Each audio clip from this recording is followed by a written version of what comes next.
시편 106편 1절에서 12절까지 한 절씩 교독하겠습니다.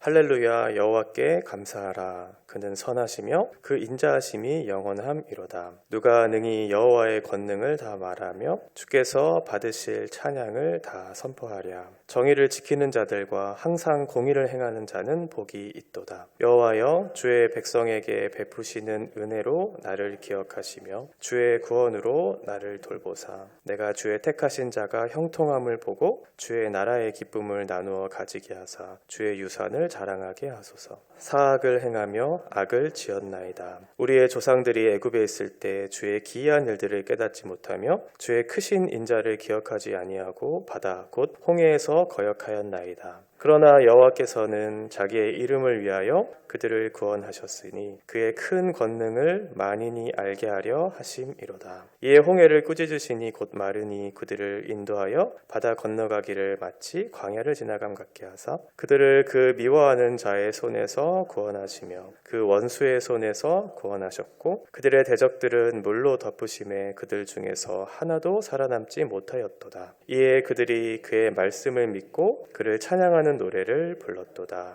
아멘. 시편 106편도 포로기 또는 포로 후기에 쓰여진 시로 알려져 있고요. 이스라엘 백성들의 불순종, 끊임없는 불순종과 하나님의 그런 자비를 베풀어 주시는 그런 부분들이 계속해서 대조되면서 하나님께서 그러함에도 불구하고 당신의 언약적 신실함을 나타내 보여주시는 그 시로 우리가 생각해 볼 수 있습니다. 구원의 이유도 구원의 자격도 없는 것이 우리 인간의 실존인데 그런 우리들을 위해서 하나님께서 구원을 베풀어 주시는 그것이 전적인 하나님의 은혜였다라는 사실을 오늘 시인은 106편에서 얘기하고 있습니다.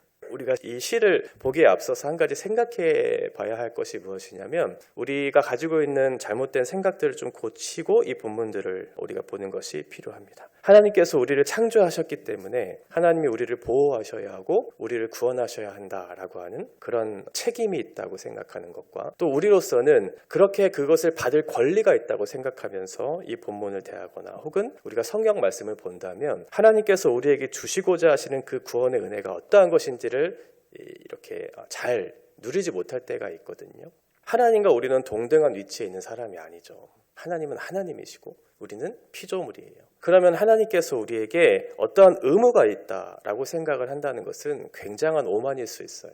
그리고 우리는 그런 권리를 누려받아야 하는 그런 입장에 있다. 하나님은 우리를 위해서 존재하시는 분이시다라고 그렇게 생각을 한다면 우리의 감사와 찬양이 들어올 자리가 없게 되죠. 그러나 오늘 이 시편 106편을 쓴 시인은 자신이 처한 상황, 자신이 어떠한 실존에 있는지를 정확하게 이해하면서 이 시를 보고 있다는 거예요. 우리도 그렇게 하나님의 말씀을 받아야 되겠죠. 지금 하나님이 아니면 나는 이 상황을 벗어날 수 없다라고 하는 어떤 위기가 있었던 것 같아요. 포로 후기 또는 포로기에 있었으니까요. 그런 절체절명의 위기 속에서 나는 하나님이 아니면 나는 이것을 벗어날 수 없다라고 하는 그런 간절한 마음. 이것이 지금 시인의 마음속에 있었던 거죠. 그런 탄식이 이 본문에 담겨져 있어요. 그래서 시인에 대한 어떤 그런 고백이 탄식으로 나타나기도 하고 오늘 1절에 보는 것처럼 할렐루야라고 하는 것은 하나님을 찬양하는 그러니까 찬양과 탄식이 같이 있는 그런 시로 우리가 생각해 볼 수 있겠죠. 할렐루야라는 야는 여호와, 야훼를 축약하는 말이고 할렐루는 할랄에서 온 그 말이니까요. 여호와를 찬양하라 이렇게 시작을 하고 있어요. 이 찬양의 시 106편부터 마지막 150편까지 그 중간에 한 11편 정도의 시가 찬양시라고 우리가 알려져 있어요. 할렐루야로 시작해서 할렐루야로 끝나는 우리의 하나님을 찬양하라. 그런데 그 하나님을 찬양할 수 있는 근거가 무엇인가가 이제 쭉 시인의 시편에서 나타나고 있죠. 오늘도 여호와께 감사하라, 찬양하라 라고 하는 것을 명령형으로 이렇게 쓰고 있어요. 여기서 감사하라라고 하는 말을 직역하면 감사하게 하라라고 하는 말이에요, 사실은. 그러니까 너희로서 하나님을 감사하는 것도 맞지만 너희로서 다른 사람들도 하나님께 감사하게 하라. 할렐루야, 여호와께 감사하게 하라. 내가 누리는 이 감사와 이 복을 다른 사람들에게도 그 복을 누릴 수 있도록 그들도 감사하게 할 수 있도록 그렇게 하라는 거예요. 그 이유가 뭐냐면 왜냐하면 그는 선하시기 때문이다 라고 얘기하고 있죠. 그 선함은 누구에게 주어진 거냐면 시인에게 주어진 거죠. 지금 시인은 하나님에 대한 신앙의 고백으로 지금 드리고 있는 거잖아요. 하나님은 선하시기 때문이다. 이것을 객관적인 진술로 받아들이면 이것이 나에게 감사와 찬양으로 이 말씀이 받아들여지지가 않아요. 하나님은 선하시다. 이렇게 그냥 문자적인 하나의 진술로만 이렇게 된다면 하나님이 어떤 분이시다라고 할 때 그것이 나에게 어떠한 의미를 갖는지를 깨닫지를 못한다면 하나님은 멀리 계신 분으로 이렇게 생각할 수 있겠죠. 하나님은 선하시다. 하나님은 전능하시다. 이렇게 될 때 하나님은 창조하셨다더라. 하나님은 우리를 구원하시기 위해 그 아들을 보내셨다더라. 십자가에 죽으셨다더라. 그 구원을 완성하신다더라. 이렇게 되겠죠. 그래서 하나님에 대한 진실한 고백이 우리 가운데 있을 때 객관적인 진술로서가 아니고 나에게 경험되어진 하나님의 말씀으로 받아들여질 때 그때 찬송을 할 수 있는 것이죠. 그분은 선하실 뿐만 아니라 그의 인자하심이 영원하다 이렇게 얘기하고 있죠. 인자하심은 헤세드, 언약적 사랑, 언약에 신실하신 하나님의 사랑. 하나님께서 언약을 제시하시면 그 언약을 성실하게 포기하지 않으시고 끝까지 이루시는 그 사랑을 얘기하고 있죠. 그리고 그것이 영원함이로다라고 하는 이 말을 직역하면 영원까지이다라고 되어 있어요. 그래서 하나님을 찬양하라. 왜냐하면 그분의 선하심과 그분의 인자하심이 영원까지 이어질 것이기 때문이다. 그 영원까지는 이 땅에서 살아가는 그 구원의 날을 이루기까지 그 언약적 신실함을 우리에게 나타내 보여주신다는 하나의 표정으로 주시는 거죠. 그러니까 너희에게 주어진 그 구원을 찬양할 이유는 무엇이냐면 하나님의 선하심과 하나님의 인자하심, 그 영원한 사랑이 너를 붙들고 있기 때문에 영원의 때까지 그 구원의 날, 그 구원의 완성의 때까지 영원할 것이기 때문에 너희가 찬양하는 것이 마땅하다. 그리고 너뿐만 아니라 모든 피조물들이 많은 사람들이 하나님을 찬양하게끔 감사하게끔 하는 것이 너희의 부르심이다 라는 것을 시인이 얘기하고 있어요. 2절에 보면 누가 능히 여호와의 권능을 다 말하며 주께서 받으실 찬양을 다 선포하랴. 시인으로서는 이것이 감당할 수 없는 거예요. 하나님의 권능이 시인으로서는 감당할 수 없는 거죠. 그분의 권능으로 우리를 도우시는 이 도우심이 감당할 수 없을 만큼 너무 크고 감사하다는 것을 시인이 고백했고 말할 수 없는 하나님의 그 은혜의 결과 내가 이 자리에 있다라고 하는 것을 지금 깨달았던 거죠. 사람으로서는 생각할 수 없고 사람으로서는 행할 수 없는 그 능력이 나를 붙잡고 있고 그 능력의 은혜가 나를 사로잡고 있다. 그 유익이 말로 할 수 없을 만큼 너무 크다라는 것을 깨달았던 거죠.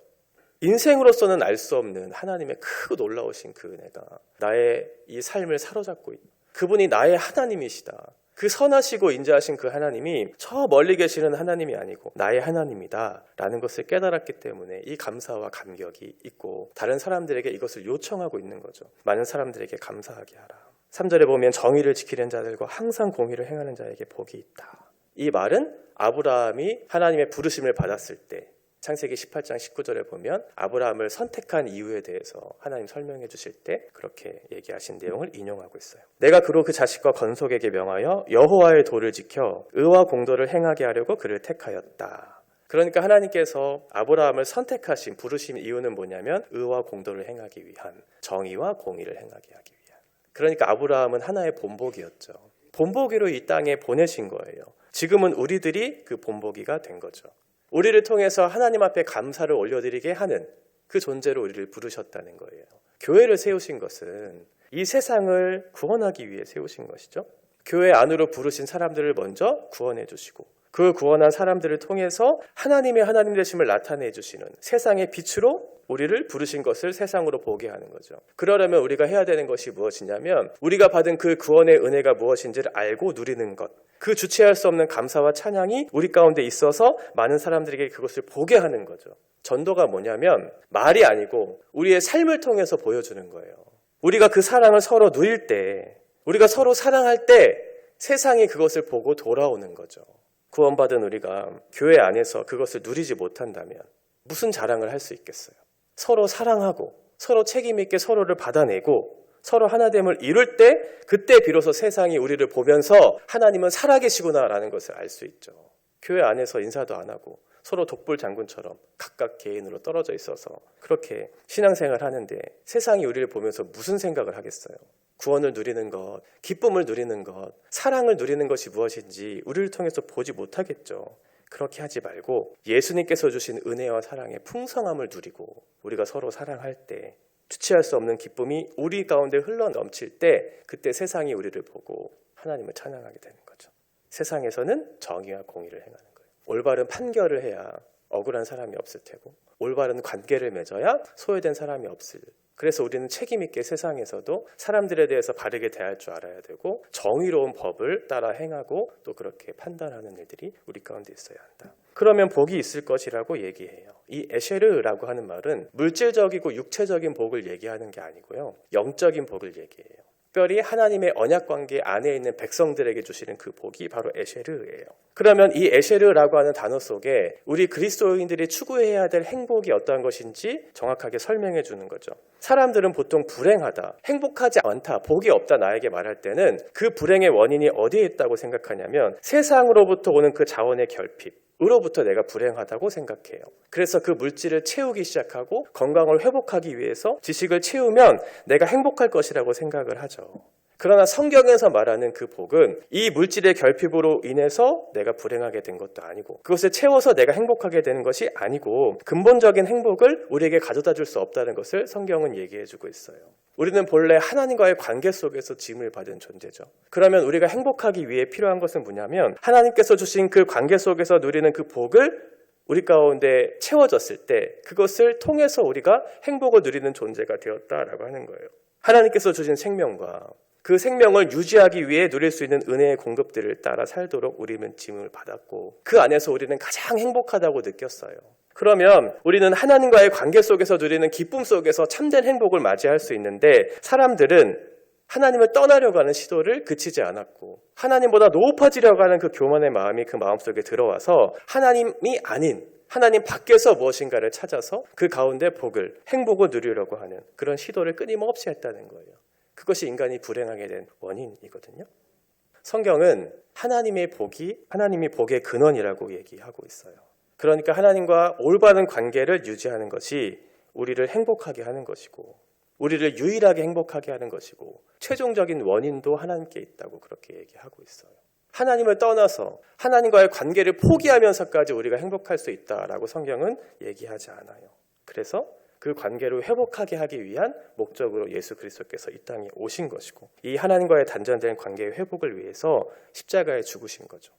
인간의 불행과 비참의 원인을 궁극적으로 해결하시기 위해서 하나님과의 관계를 회복시켜 주시기 위해서 그래서 그 생명의 풍성함을 누리게 하기 위해서 예수 그리스도께서 십자가에 죽으시고 하나님과의 단절된 관계를 회복시켜 주셔서 우리를 살게 하시는 거죠. 이것이 복음의 핵심적인 내용이잖아요. 그래서 하나님께서 주시려고 하시는 그 복은 하나님과의 관계 속에서 그 생명과 은혜의 공급을 받아서 비참과 불행으로 살아가는 우리들에게 그 자리를 벗어나게 하셔서 참된 행복이 무엇인지를 알게 하기 위해서 예수를 보냈다. 이것이 성경이 말하는 복의 의미예요. 이것을 주시기 위해서 우리에게 이 얘기를 하고 있는 거죠. 그런데 지금 시인의 상황은 그렇게 좋지가 않다는 거예요. 하나님과의 관계 속에서 그 복을 누려야 하는데 그 관계가 지금 너무 좋지가 않아요. 4절에 보면 어떤 상황이 있냐면 여호와여 주의 백성에게 베푸시는 은혜로 나를 기억하시며 주의 구원으로 나를 돌보사. 이건 지금 시인이 구원이 필요한 상황이다라고 하는 거죠. 하나님, 당신의 백성에게 베푸시는 그 은혜를 다시 한번 나로 기억하게 하여 주옵소서. 주의 구원으로 나를 돌보게 하옵소서라고 얘기하는 거죠. 지금 시인의 상황이 그렇게 좋지가 않아요. 여기서 얘기하는 주의 백성에게 베푸시는 은혜로 이렇게 번역을 했지만 사실은 더 정확하게 직역을 하면 주의 안에 있는 백성인 저를 기억해 주십시오 이렇게 얘기하고 있어요. 하나님 저에게 은혜를 베풀어 주십시오라고 하는 요청도 있지만 그게 아니고요. 내가 주의 백성 안에 있는 언약관계에 있는 사람이기 때문에 저에게 복을 주십시오. 저를 기억해 주십시오. 내가 은혜 안에 있는 하나님의 자녀이기 때문에 그렇게 해 주십시오라고 그렇게 담대하게 지금 요청하고 있는 거죠. 이 은혜를 누릴 수 있는, 이 복을 누릴 수 있는 사람들은 언약관계에 있는 사람들이기 때문에 가능한 것이었잖아요. 그러니까 하나님 저를 기억해 주십시오. 그 구원의 은혜를 나에게 회복시켜 주십시오라고 하는 것은 그 사람이 언약관계에 있기 때문에 그것을 담대하게 하나님 앞에 요청을 하고 있는 거죠. 5절도 보면 내가 주의 택하신 자가 형통함을 보고 주의 나라의 기쁨을 나누어 가지게 하사 주의 구원을 자랑하게 하소서. 시인은 과거에 하나님께서 택하신 자인 줄 알고 있어요. 그런데 지금 나의 상황을 보니까 버려진 것 같은 그런 처지에 있다고 생각했던 거예요. 나는 이스라엘의 거룩한 하나님의 백성이고 그 약속된 나라의 구원을 이루어가는 하나님의 사람인데 지금 나의 모습을 보니 포로기에 또는 포로 후기에 있는, 그래서 그 기쁨이 떠나버린, 그 기쁨을 누릴 수 없는, 그 약속이 떠나버린 것 같은, 하나님께서 택하신 백성이 아닌 것 같은 그런 생각이 들었던 거죠. 그래서 하나님 앞에 기도하는 거예요. 하나님, 믿음의 유산을 누리게 하여 주십시오. 하나님께서 주신 그 복과 은혜를 누리게 하여 주십시오. 그래서 나로 세상에 그것들을 자랑하게 해주십시오 라고 그렇게 기도하고 있는 거죠. 이렇게 기도하면 하나님께서 얼마나 기뻐하실까요? 그 구원의 감격을 회복시켜 주십시오. 그 기쁨을 나에게 회복시켜 주십시오. 그 믿음의 유산을 다시 한번 회복시켜 주셔서 하나님을 누릴 수 있도록 나에게 은혜를 주십시오. 그래서 저 사람들에게 그 하나님이 누구신지를 자랑하게 해주십시오. 그렇게 기도하면 하나님께서 기뻐하시겠죠. 그런데 시인이 그 하나님에 대한 요청을 하고 있으면서도 지금 자기가 그럴 만한 자격이 없다는 것을 다시 한번 하나님 앞에 고백을 해요. 6절에 보면 그런데 우리가 조상들과 함께 죄를 지었습니다 라고 얘기해요. 죄를 지었다. 하나님을 떠났다는 거예요. 범죄했다는 것. 그리고 뒤에 나오는 사악이라고 하는 것은 하나님으로부터 떠난 결과 불법을 행했다라고 하는 그런 의미고요. 악을 지었다라고 하는 것은 그 사람들도 내가 악하게 만들었다. 이런 표현을 하고 있어요. 나도 조상과 함께 범죄했다. 조상들이 했던 그대로를 내가 답습하면서 범죄했습니다. 이렇게 자기를 고백하면서 자기가 정의와 공의를 행하지 못한 것에 대한 하나님에 대한 회개를 그렇게 하면서 그 범죄한 사실들을 쭉 열거하는 내용들이 7절 이하에 나오죠. 7절에 보면 내가 기이한 일을 깨닫지 못했습니다. 인자를 기억하지 못했습니다. 홍해에서 거역했습니다. 라고 하면서 내가 하나님 앞에 처한 현실과 나의 상황은 하나님의 은혜를 구할 수 있는 존재가 아닙니다 라고 그렇게 얘기하지만 그럼에도 불구하고 내가 하나님의 은혜를 구하는 것은 내가 하나님의 언약 백성이기 때문에 하나님께서 나를 택해 주셨고 나에게 정의와 공의를 행하라고 명령하셨고 나에게 그런 복을 주시기로 약속했으니 그러니 나에게 그 회복을 허락해 주시도록 그렇게 얘기하고 있는 거죠. 이 시인의 기도가 간절하면서도 담대하게 나아가고 있는 거죠. 내가 하나님 앞에 나아갈 수 없는 나의 실존을 처절하게 경험하면서도 그러함에도 불구하고 내가 주님을 찬양하고 기도할 수 있는 근거가 주님께 있으니 저를 긍휼히 여겨주시고 다시 한번 은혜의 복을 허락해 주시기를 원합니다. 그러면서 한 가지 근거를 더 대요. 8절에 보면 그러나 하나님은 당신의 이름을 위하여 조상들을 구원하셨습니다. 하나님께서 구원하신 이유는 우리의 어떠함이 아니지 않습니까? 우리가 죄를 짓고 하나님 앞에 돌아서고 날마다 하나님을 배반한 그런 인생들이지만 그러나 하나님은 신실하신 분이시고 자비와 긍휼을 베푸시기를 기뻐하시는 분이시고 회개하고 돌아오는 자에게 구원을 베푸시기를 기뻐하시는 분이시지 않습니까? 그러니 하나님의 이름을 위해서 우리에게 그 구원의 복을 회복해 주십시오. 하나님은 이러한 분이시지 않습니까? 9절부터 과거를 회상하죠. 홍해를 건너고 원수의 손에서 우리를 구원해 주셨고 그 애굽의 군대를 수장시키셔서 우리를 더 이상 추격하지 못하도록 하셨습니다. 그로 인해서 이스라엘 백성들이 하나님을 노래하게 하시지 않았습니까? 라고 하는 것을 이제 상기시켜주고 있는 거죠. 그래서 역사적인 사실을 기반으로 해서 하나님의 도움을 요청하니까 하나님께서 어떻게 얘기하시겠어요? 아, 그랬지. 내가 그런 일을 했지. 그러니 내가 그렇게 해야지. 라고 말씀하시겠죠? 그러면서 하나님을 찬양할 수 있는 근거를 그렇게 얘기하면서 시인이 얘기하고자 하는 것은 무엇이냐면 우리도 그렇게 되기를 원한다는 거예요. 조상들에게 베풀어 주신 그 하나님의 은혜가 있지 않습니까? 그러니 지금 포로기 현실에 처해 있는 우리들을 불쌍히 여기시고 우리도 하나님을 찬양할 수 있도록 우리를 구원해 주십시오 라고 그렇게 얘기하고 있는 거죠. 나를 압도하는 눈앞의 현실들이 우리를 끌고 가는 것이 아니고 하나님께서 우리를 끌고 가시는 거죠. 내 상황이 어떻든지 내 처지가 어떻든지 그것과는 상관없이 하나님께서 구원을 약속하셨고 그의 선하심과 그의 인정하심이 영원까지 이어질 것이라고 약속해 주셨고 언약 백성인 너희들에게 복이 있을 것이다 라고 약속하고 있어요. 눈앞의 현실을 보고 자기의 실존을 보면 나는 하나님 앞에 설 수 없는 죄인에 불과하지만 그러나 하나님의 인자와 선하심을 구할 때 하나님께서는 그것을 기뻐하시고 그것을 반드시 응답하시기를 기뻐하시는 하나님이기 때문에 우리는 그것을 근거로 해서 담대하게 나아가는 것이죠. 하나님 저를 회복시켜 주십시오.